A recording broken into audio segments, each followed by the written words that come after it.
አብርሽ ሄርሜላን ይቅርታ ጠይቋል። ሄርሜላ ደግሞ ከዚህ በፊት እኮ ደጋግሜ ነግሬክ ነበረ፣ ግን አንተ ልትሰማኝ አልቻልክም። እስቲል የመጨረሻ ሰዓት ራሱ ውሳኔክን ስታሳውቀኝ አብርሽ አስበህበት ነው ወይ ፈልገኸው ነው ወይ እውነት ስሜትክን አዳምጠኸው ነው ወይ ልትጎዳህ ነው የበቀል ነው ብዬክ ነበር ብለዋለች። ሰላም ተወዳጆች፣ እንዴት ናችሁ? ለቻናል አዲስ ከሆናችሁ ሰብስክራይብ ያደረጋችሁ ቤተሰቡ ነው። ተመልሼ ስመጣ እንግዲህ ይቅርታውን ተቀብለዋለች። ግን ይቅርታውን ተቀብላ ግን አብረን መቀጠል ከዚህ በኋላ እንደማንችል ነው ብላ ያሳወቀችው። እንግዲህ እኔ እንደተረዳሁት ከሆነ ሄርሜላ ትፈልገዋለች። ያው አላደለ አንዳንዴ ሴት ስትሆኑ መግደርደር አላደለ የሴትነት ክብራችሁንም የማስጠበቁ ነገር አለና ከዛ አንጻር ይመስለኛል እንጂ እውነት ከልቧ አይመስለኝም ከዚህ በኋላ አብረን መሆን አንችልም ያለችው። አዎ ሁሌም እንደምለው ሁላችንም እንደምለው ሩታ ተጎርታ ላይ ሳትጎዳ ቀርቶ አይደለም። ግን ደግሞ እንደነገርኳችሁ ሁላችንም በቃ ሰላም ወርዶና ሰላም ሆኖ ነበረ እንግዲህ እያየናቸው የነበረው። አብዛኛው ኦዲየንስ በጣም ደስ ብሎት ነበረ። ግን ደግሞ ደስታቸውን ሳናጣጥም ደግሞ እንደዚህ ነገር ተፈጠረ። ያው እንደማይቀጥሉና አብረው መሆን እንደማይችሉ ነው ሩታ ይፋ ያደረገችው። ቅድምም እንደነገርኳችሁ በውሳኔ ምንም የምጸጸትበት ነገር የለም። ምንም የምጸጸትበት ነገር የለም። በቃ ሰዎች በእኔ ህይወት እየገቡ ይበጠብጣሉ። ሰዎች በእኔ ህይወት እየገቡ የፈለጉትን ነገር ያደርጋሉ። ዝም ስላቸው ደግሞ እኔ ምንም የማላቅና እኔ ምንም የማልችል አይነት ነገር መስሎ የታያቸው ብላለች። ዛሬ አቤልምና ብሩክም እንግዲህ አልሰማክንም አየክ አይደለም ወይ እውነት አወጣ ሩታ እንደማትፈልግህ ልታቅና ልትረዳ የነበረው አንተን ያሳሰረሽ ጊዜ ነው ብለውታል። እንግዲህ እሱ ደግሞ የልጁ እናት ናት። ተጸጽቶ በቃ አላደለ ከያሳየችው ፍቅርና ከነበረው ነገር ከልጄ እናት ጋር ብሆን ብሎ መርጦ ነበረ። እኛም ደግሞ ምርጫውን ተቀብለን በቃ አብረ ሆኑ ብለን ደስ ብሎ ነበረ። ደስ ከሚለው ነገር ግን ሩታ በጣም ትወና እውነት ትችላለች። እውነት በነገራችን ላይ በጣም ነው ማደንቃት። ወደ ትወናው ዓለም የበለጠ ወደ ፊልም ምናምን ብትገባኔ በጣም ደስ የሚለኝ ለምን በጊዜው ከይቅርታ በኋላ ስታሳየው የነበረው ነገር ልጁን ይዛለት ሄዳ በቃ አይደለ እሷ ማድረግ እንደምችልና ቢያንስ ሰዎች በህይወቷ ብቻ ገብቶ መበጥበጥ ሲሆን እሷም የሰዎችን ልክ ማሳወቅ እንዳለባት ነው በነገራችን ላይ ያሳየችን ማለት ነው። ይሄ ትምህርትም ነው። ገብቷቸዋል አይደለ? በተለይ በሰው ትዳር ላይ ገብተው የሚበጠብጡ ሰዎች ምንም ቢሆን አንድ ሰው ሚስቱ ነው እንጂ የሚመርጠው ሽሞን አይደለም። ስለዚህ ትንሽ አሁን እንግዲህ አብርሽን ያደነጋግረው ነገር የሩታ ምኞት ተሳካ አይነት ነገር ነው። በእርግጥ ሩታ ምቀኝነት ወይም ደግሞ በዙሪያ ማንም ሰው እንዳይኖር ፈልጋ ሳይሆን ያው የሰራኸው ወይም ደግሞ የበደልካት ያደረካቸው ነገሮች ናቸው ዛሬ ላይ እንደዚህ እያደረገ ያለው እንጂ ሩታ ከደረሰባት በደልና አንተ ካረካት ነገር አንጻር በጣም ቀላል ነው። ግን ደግሞ በቃ አለ አይደለ ይሄ ሰላም ፈጥራችሁ በጋራ ልጃችሁ የምታሳድጉበትን መንገድ መፍጠር ነው እንጂ ከዚህ በኋላ ይሄ አንቺ እንዲህ ነበርሽ እኔ እንዲህ አድርጌ ነበር ምናምን ነገር በጣም ልክ አይደለም። በቃ ሩታ አንተ ያላከበርክላት መብቶ ራሷን አስከብራ ታይታለች። አለቀ። ዛት ሴት ለዛ ነው እንጂ ሌላ ምንም የሆነ ያንተ ጥላቻ በነገራችን ላይ ሩታ እንደምትወድ ነው እኔ ጀስት ነው አሁን ድረስ ራሱ የሚሰማኝ እንደምትወድ እንደምትፈልግህ እንጂ እንደማትፈልግህ አይደለም። ግን በቃ አንተ ልትቀይር አልቻልክም። በብዙ አይነት መንገድ አንተ ልትሰራ ልለውጥ ቻልክ። አንተ ግን ተመልሰህ ያው ነህ። በነገራችን ላይ ሩታ በጣም አስተዋይ ነገሮችን አርቃ የምታስብ ሴት ናት። ነገን የምታልም ነገን የሆነ ብዙ ነገር የምታስብ ናት። ግን አላደላ አንዳንዴ ነገሮች እንደምንፈልጋቸው አይሆኑም። ስለዚህ አሁን እንግዲህ እሱ ከሁለት ያጣ ነው እየተሰማ ያለው። ግን ያው እርግጠኛ ነኝ ትንሽ አስለፍተውን ቢሆን ሄርሜላ ወደሱ ተመልሳ መሄዷ እንደማይቀር ነው።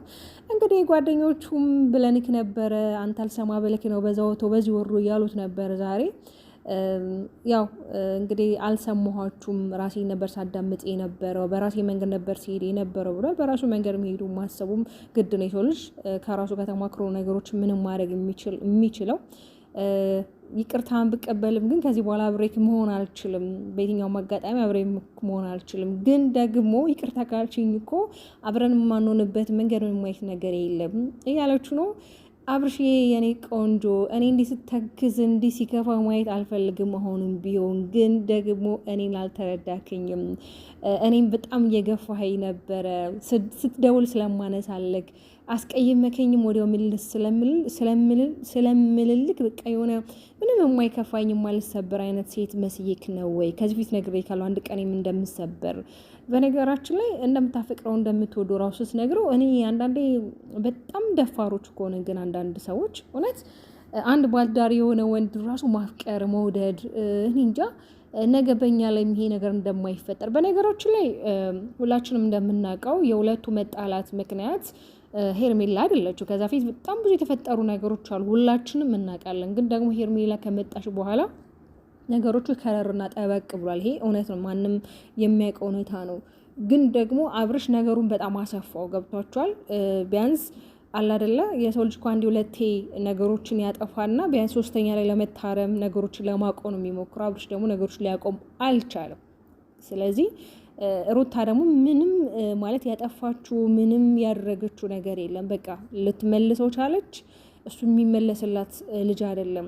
ከጥፋቱ እንዲማር ከማትፈልገው ሰው ጋር እንዳይሆን ነገረች። እሱ ደግሞ ከማትፈልገው ሰው ጋር እየሆነ እያናደዳት፣ ከማትፈልገው ሰው ጋር እየሆነ እያበሳጫት። በተለይ ደግሞ ሄርሜላ ሩታን ማበሳጫ በጣም ነው የምትፈልገው፣ በጣም ነው የምትወደው፣ እኔ ከተረዳሁት አንጻር ማለት ነው። ግን ደግሞ ያው እሱን ለማጥመድ የሄደችበት መንገድ ነው። ግን ደግሞ ምንም ቢሆን የልጇ አባት ነው። ያው እነ ብሩክም እንዳሉት አንተ እኮ አልገባም እንጂ ያሳሰረችለት ነበር ሁሉ ነገር እንትን የተባለው በቃ ያለቀው የተቋጨው እንደማትወደው ያወቅ ነው። ግን ያ አይደለም። ሩታ ከአቅሟ በላይ ሆኖባት በተለይ ይሄ ራሱ የፍቺ ወረቀት በጣም ረጅም ጊዜ ነበር እርጉዝ ሆና እስከምትወል በጣም የተወሰኑ ረዥም ወራቶች ነበረ ወረቀቱን ይዛ ስትመላለስ የነበረው። አብዛኞቻቸው ራሱ የወረቀት ምንድን ነው ማለቅ የለም ወይ መቋጫ የለውም እያለ ነበረ። በመጨረሻ ሰዓት እንግዲህ ራሳቸው ይፋ አድርገው እንደፈረመላት እና ከዚህ በኋላ ያለውን ነገር የቀረው ነገር በህግ እንደሚጨርሱ ነበረ ያሳወቁን። ዛሬ ደግሞ ከሄርሜላ ጋር ይቅርታ ተቀብሏለች። አብሮ እንደማይሆኑ ነው የነገረችው። ግን ደግሞ እላችኋለሁ ቤተሰቦች ነገ ደግሞ ታርቀው አብሮ እንደሚመጡ ምንም ጥርጥር የለኝም። በቃ ግን አንዳንድ ጊዜ እንዴት ነው ህይወት በጣም ፈታኝ ናት እውነት ለመናገር። አሁን አብርሃም በነገራችን ላይ ምንም እንዳላጠፋ አድርጎና ራሱን እየወቀሰ ነው ያለው። እሱ ብቻ መልካም እንደሆነ ምናምን ነገር እንደዚህ አይነት ስሜትም አለ። ግን ደግሞ አጥፍቷል፣ በቃ ጥፋተኛ ነው። አሁን ዛሬ ምን ሲል ነበር? ሄርሜላ እግሯ ላይ ወድቄ ቢሆን ነበር ሲል የነበረው። ከዚህ ፊት ግን ለሩታ እግሯ ላይ ወድቄ ቢሆን ይቅርታ ጠይቃታለሁ ሲል ሰምቼው አላውቅም። ግን ዛሬ በጣም ተናዶና ከሁለት ያጣ እንዳይሆን እግሯ ላይ ወድቄ ቢሆን ይቅርታ ምጠይቃት። ከዚህ ፊት በጣም ብዙ ነገር ብላይ ነበረ። አስብበት ሩታ፣ እውነት ወዳ እውነት የሆነ ካንተ ጋር ለመመለስ ፈልጋ አይደለም፣ ብቻ የተለያዩ ነገሮችን እንዳለችው ነበር ሲነግረኝ ነበሩ። ለማንኛውም ስለ ነገ እንግዲህ ደግሞ ነገ ራሱ ያውቃልና ነገ ደግሞ በምን አይነት ርዕስ በምን አይነት ነገር እንደሚመጡ አናቅም። ሩታም እንግዲህ በወሰነችው ውሳኔዎች ቅድም ላይ ቪዲዮ እንደሰራሁላችሁ በዙሪያ ያሉ ቤተሰቦች፣ እህቷ፣ ብዙ የተለያዩ ሰዎች በጣም ተቃውሞ እያደረጉ ነው። ለምንድን ነው እንደዚህ ያደረግሽው? ቢያንስ ይቅርታ ጠይቀሽው ለምንድን ነው መጨረሻ ላይ ደግሞ በቀል ያደረግሽው? ይሄ መሆን አልነበረበትም። እኛ በጣም ደስተኞች ነበረ። ለልጃችሁ ስትሉ ሰላም መፍጠር ነበረባችሁ ብሏል። ግን እሷ ደግሞ በቃ እሱ ከሰራኝና እሱ ከበደለኝ አንጻር ይሄ በጣም ቀላል ነው፣ ከዚህ በላይ መሄድ ይችል፣ ከዚህ በላይ መጓዝ ይችል ነበር፣ ግን ደግሞ ይበቃል ብዬ ነው ብላለች። ለማንኛውም ከባለቤቱ የበለጠ እኛ ምንም ልናቅ አንችልም። ባለቤቱ ነው ሁሉ ነገር የሚያውቀው። የእነሱን ላይፍ የእነሱን ህይወት እኛ ሳንሆን የምንኖረው እነሱ ስለሆነ የሚኖሩት ስለ ራሳቸው እንግዲህ ራሳቸው ያውቃሉ ማለት ነው። ለማንኛውም ሰብስክራይብ ያደረጋችሁ ቤተሰቡ ነው። በሌላ ቪዲዮ እስከምንገናኝ ሰላማችሁ ይብዛ።